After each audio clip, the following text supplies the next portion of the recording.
ये कहानी है हारुकी की, जिसने अपनी जिंदगी के 39 साल एकदम नर्क जैसे बिताए। उसे हमेशा लोगों से दर्द और धोखे मिले और लास्ट में हुआ क्या, उसे कभी न ठीक होने वाली कैंसर बीमारी हो गई, जिस कारण गॉड भी उससे माफी मांगते हैं और मरने के बाद हारुकी की बॉडी हेवन में जाती है। गॉड अपनी गलती को सुधारना चाहते थे, जिस कारण वो हारुकी को एक और नया जीवन दान देने का वादा करते हैं और फिर गॉड कहता है कि तुम अपनी कोई भी एक इच्छा मांग सकते हो, वो तुम्हारी इच्छा पूरी की जाएगी। हारुकी एकदम सिंपल बंदा था। वो गॉड से बोलता है कि मैं अपनी नई जिंदगी एक फार्मर की तरह बिताना चाहता हूँ और वो कंडीशन रखता है कि उसका जन्म एक ऐसी जगह पे हो जहाँ पर उसे पीस मिल सके। तब गॉड उसकी बातों को मान लेते, लेकिन हारुकी को भेजने से पहले वो हारुकी को यूनिवर्स का सबसे powerful tool almighty farming tool देते हैं, जिसके बाद गॉड हारुकी को उस यूनिवर्स में भेज देते जहाँ पर हारुकी की जाने की हमेशा से इच्छा थी। जिसके बाद हारुकी की आंखें खुलती है और वो पाता है कि वो एकदम पूरी तरीके से ठीक है। ये देखकर यहाँ पे हारुकी काफी ज्यादा खुश हो जाता है, क्योंकि पिछली लाइफ में तो वो कई सालों तक बिस्तर पे ही पड़ा हुआ था। हारुकी की ये नई दुनिया एडवेंचरर भरी होने वाली, उसके चारों तरफ जंगली जंगल मौजूद है।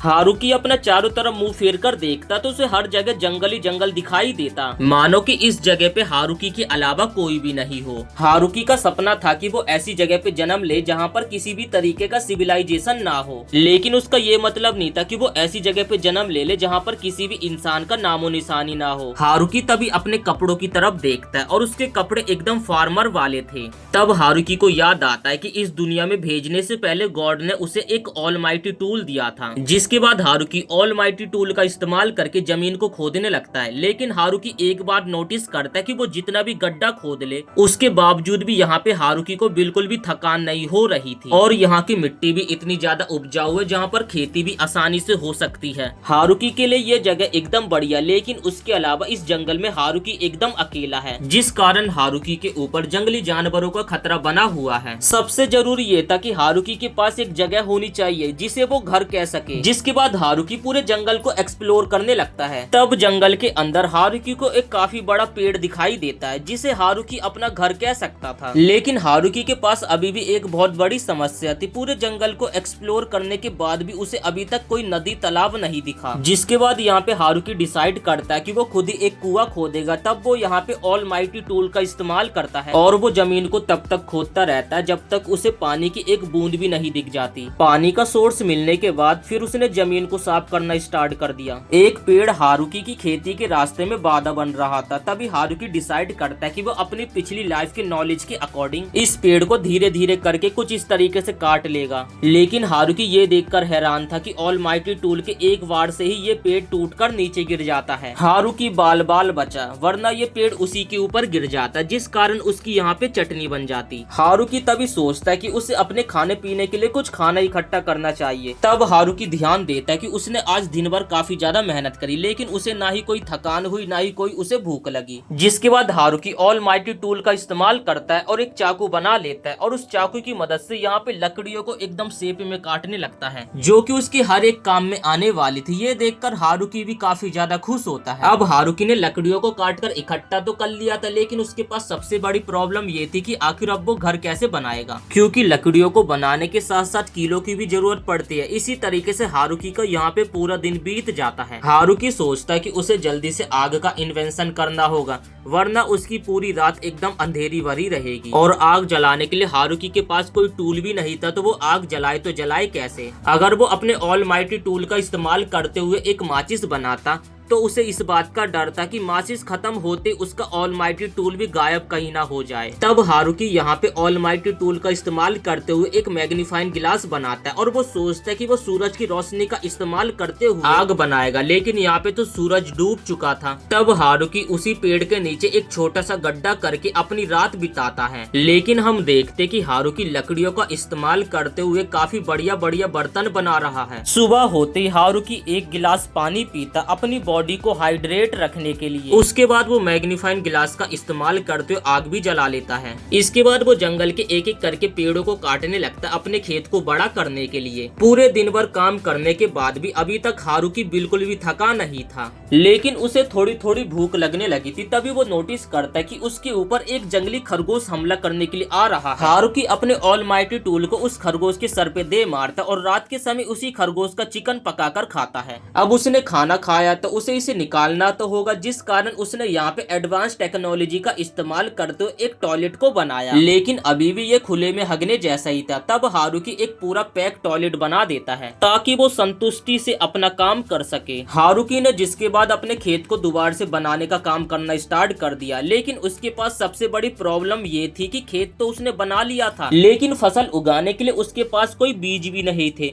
और यहाँ पे शाम भी हो चुकी थी। हारुकी तब डिसाइड करता है कि वो कल जंगल जाकर बीज लेकर आ जाएगा, लेकिन हारुकी ये देख एकदम हैरान था कि खेत में बिना बीज बोए फसल उगनी स्टार्ट हो गई थी। और फिर वो सोचता है कि लगता है कि ये भी कमाल ऑलमाइटी टूल का ही है। जिसके बाद उसने ऑलमाइटी टूल का इस्तेमाल करते हुए अपने खेत के चारों तरफ एक बॉर्डर लाइन बना दी ताकि जंगली रैबिट की तरह कोई जंगली जानवर उसके खेत को खराब ना कर दे। और उसने अपने खेत के चारों तरफ एक गड्ढा भी कर दिया था ताकि कोई जंगली जानवर उसके खेत में एंटर ना हो पाए। इसी तरीके से हारुकी का ये काम चलता रहा। तभी हारुकी नोटिस करता है कि उसके खेत की फसल काफी जल्दी विकसित हो रहे हैं। हारुकी अपनी खेत की फसलों का एकदम बच्चों की तरह ख्याल रखता और उनमें रोजाना पानी डालता। जिसके बाद बची कुची लकड़ियों का इस्तेमाल करके हारुकी ने अपने लिए एक सुंदर सा घर बनाया जिसे वो अपना खुद का घर कह सके। इसी तरीके से खेती करते करते उसे और काफी दिन बीत जाते और एक दिन उसे अपने खेत के बाहर दो घायल भेड़िए दिखाई देते हैं। ऐसी घायल अवस्था में वो भेड़िए हारुकी को खतरनाक नहीं लग रहे थे, जिस कारण हारुकी उनके पास जाता है और उन्हें खाने के लिए मीट देता है। हारुकी के पास ये मीट दरअसल तब आया था जब हारुकी ने एक जंगली सुअर का शिकार करा था। हारुकी को इन घायल भेड़ियों को देखकर नई अपॉर्चुनिटी देखने को मिलती है, क्योंकि शुरू से ही वो एक कुत्ते को पालना चाहता था। तब हारुकी नोटिस करता है कि इन भेड़ियों में एक मादा भेड़िया है जो कि प्रेग्नेंट है और वो अभी दर्द से काफी ज्यादा चिल्ला रही है, शायद से उसके बच्चे होने वाले हैं।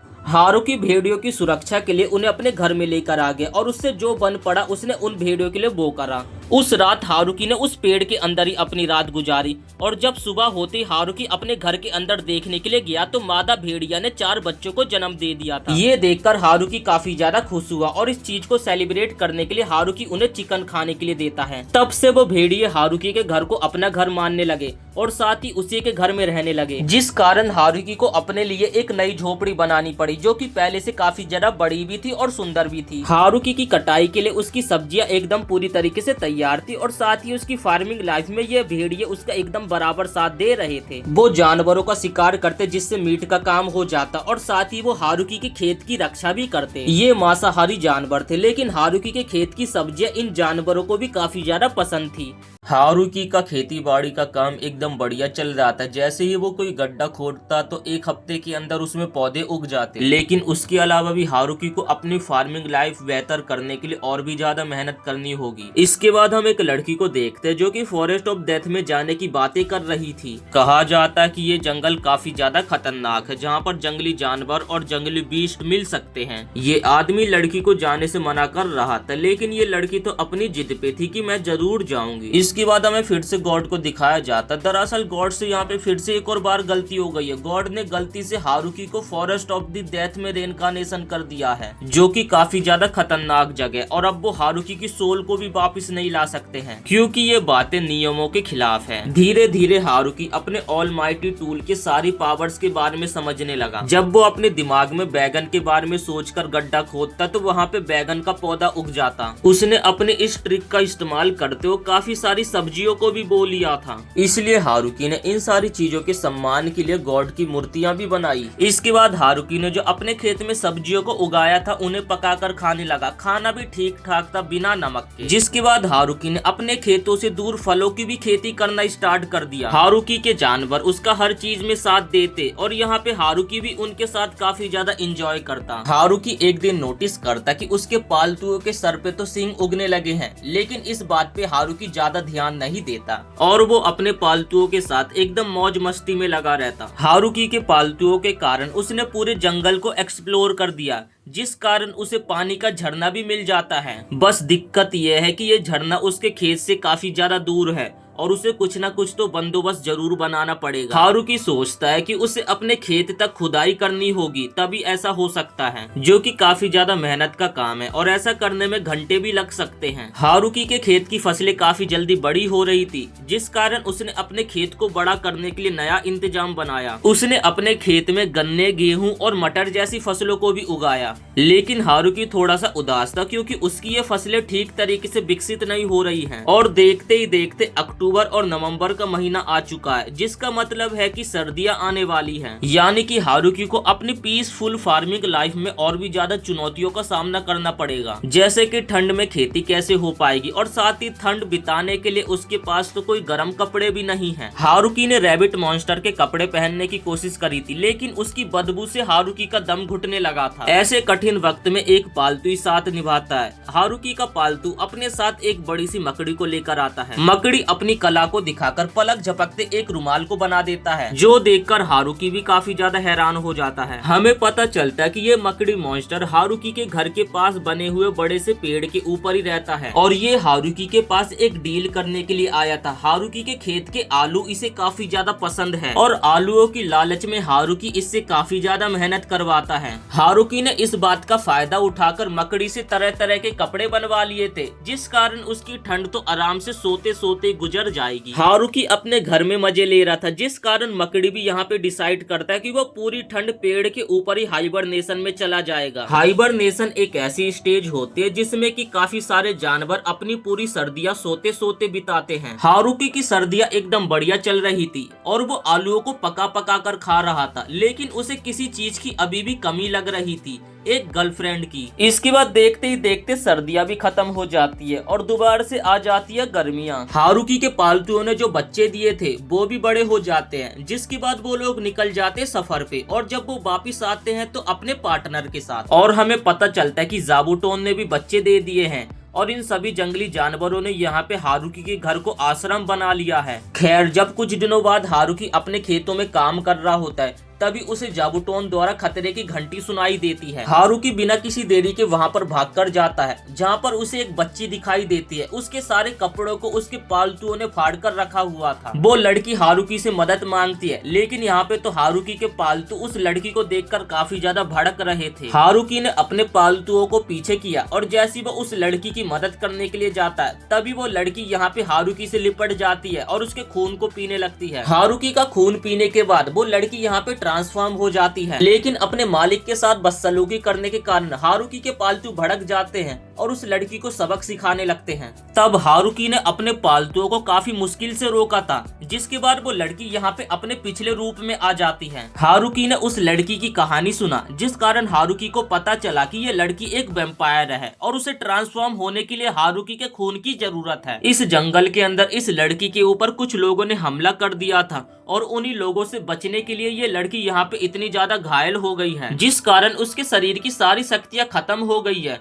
हारुकी ने उस लड़की की बात को समझा और अपना खून पीने के लिए परमिशन दे दी। हारुकी का खून पीने के बाद ये लड़की ट्रांसफॉर्म तो हो गई थी, लेकिन हारुकी नोटिस करता है कि ये पिछली बार की तरह बड़ी नहीं हुई। हारुकी उस लड़की को कहता है कि तुम जितना खून पीना चाहो उतना खून पी सकती हो। दरअसल सीन ये था कि हारुकी का जब इस लड़की ने खून पिया था तो हारुकी को कुछ फील ही नहीं हुआ था। इसके बाद हारुकी इस लड़की को अपना घर दिखाने के लिए लाता है। जंगल के बीच इतना आलीशान घर देखकर ये लड़की भी यहाँ पे काफी ज्यादा हैरान हो जाती है, जिसके बाद वो हारुकी की खेत की सब्जियों को ट्राई करती है और उसे ये सब्जियां काफी ज्यादा पसंद आती है। वो कहती है कि ऐसी सब्जियां मैंने आज तक नहीं खाई। ये सुनकर यहाँ पे हारुकी भी काफी ज्यादा खुश होता है। इसके बाद उन दोनों ने एक साथ काफी ज्यादा टाइम स्पेंड किया और उस लड़की को हारुकी के साथ काफी ज्यादा मजा भी आ रहा था। लेकिन हारुकी ये देख हैरान था कि ये लड़की मैजिक यूज कर सकती है और इस लड़की का नाम लू है, जो कि यहाँ पे हारुकी के मेडिकल प्लांट्स के ऊपर रिसर्च कर रही थी और इसी की जांच करने के लिए लड़की इस फॉरेस्ट में आई थी। लेकिन कुछ नॉवेल्स ने उसके ऊपर हमला कर दिया था और उन्हीं लोगों से बचते हुए इस लड़की की ऐसी बुरी हालत हो गई थी जब वो हारुकी से फर्स्ट टाइम मिली थी। जिसके बाद ये लड़की हारुकी को रियलाइज दिलाते कि तुम भी तो मैजिक यूज करते हो,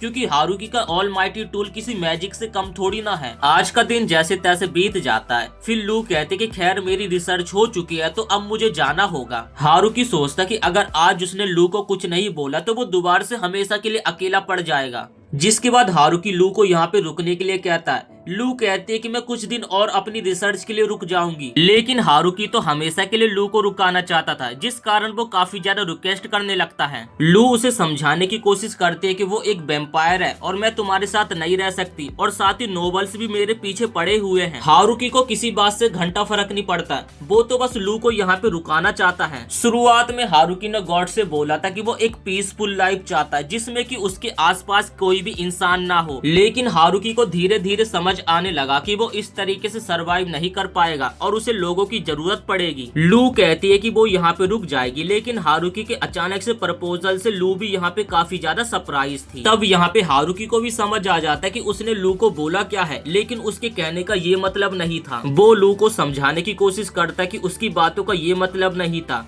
ये सुनकर यहाँ पे लू को गुस्सा आ जाती है, जिसके बाद हारुकी माफी मांगता है और वो चाहता है कि लू यहीं पे रुक जाए। तब यहाँ पे लू भी मान जाती है और इस खुशी के माहौल पे हारुकी लू से चिपटने लगता है। अब हारुकी के दिन बदलने लगे थे। उसे कोई ऐसा मिल गया था जो कि सुबह उठकर उसे कोई गुड मॉर्निंग कह सके। हारुकी लू को बताता है कि वो उसके विलेज की पहली पर्सन है। अभी हारुकी के विलेज को विलेज नहीं कहा जा सकता, लेकिन हारुकी का सपना है कि वो एक हंसता खेलता विलेज बनाए। तभी हारुकी का डॉग भौंकता है और वो हारुकी को रियलाइज दिलाने लगता है कि वो उसके गांव का पहला पर्सन है। इसका मतलब जो लू है हारुकी के पालतुओं के बाद उसका नंबर 38 पे है। तब यहाँ पे हारुकी की बात को सुनकर लू हंसने लगती है।